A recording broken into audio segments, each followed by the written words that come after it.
So the second half of today's lesson is on coronary heart disease. Okay, this is a disease that can happen to the heart itself, and it's a disease that affects the blood vessels on the outside of the heart.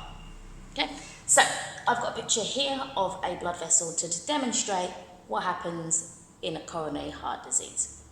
So coronary heart disease tends to happen in people who have a bad diet, specifically a diet that is full of saturated fats. Okay?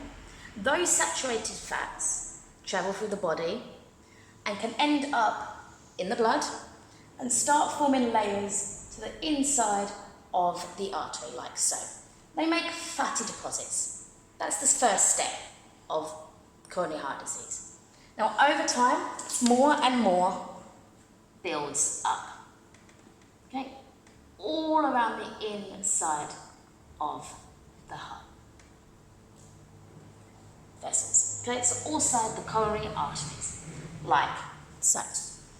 Now, over time, that hardens and forms plaque. Okay, this is a really hard substance. What has happened, calcium in the body has been incorporated into that and it's hardened it or calcified it. Now over time, this builds up again more and more. And this puts the artery under lots of pressure. Blood can't flow through the lumen easily. Okay? And the harder it is, the less blood can get through. Now over time, less and less blood is getting to the heart tissue. Okay? So that's another step. Less blood to the heart tissue. Okay. Now, if the heart is not getting blood, the heart can't function. Okay? And that area where there's no blood going leads to the tissue to die. Okay? Over time,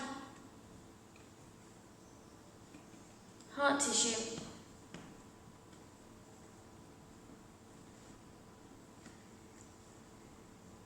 will die. Yeah.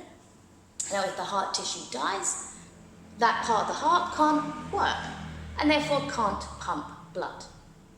So blood, therefore, is not being pumped to the rest of the body effectively. Okay? And also because that tissue has died, this leads to people having heart attacks.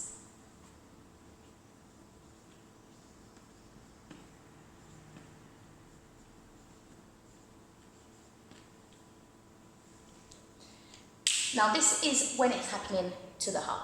Okay? This can also happen to other parts of the body, and if it happens close enough to the brain and stops blood flowing to the brain, we call that a stroke.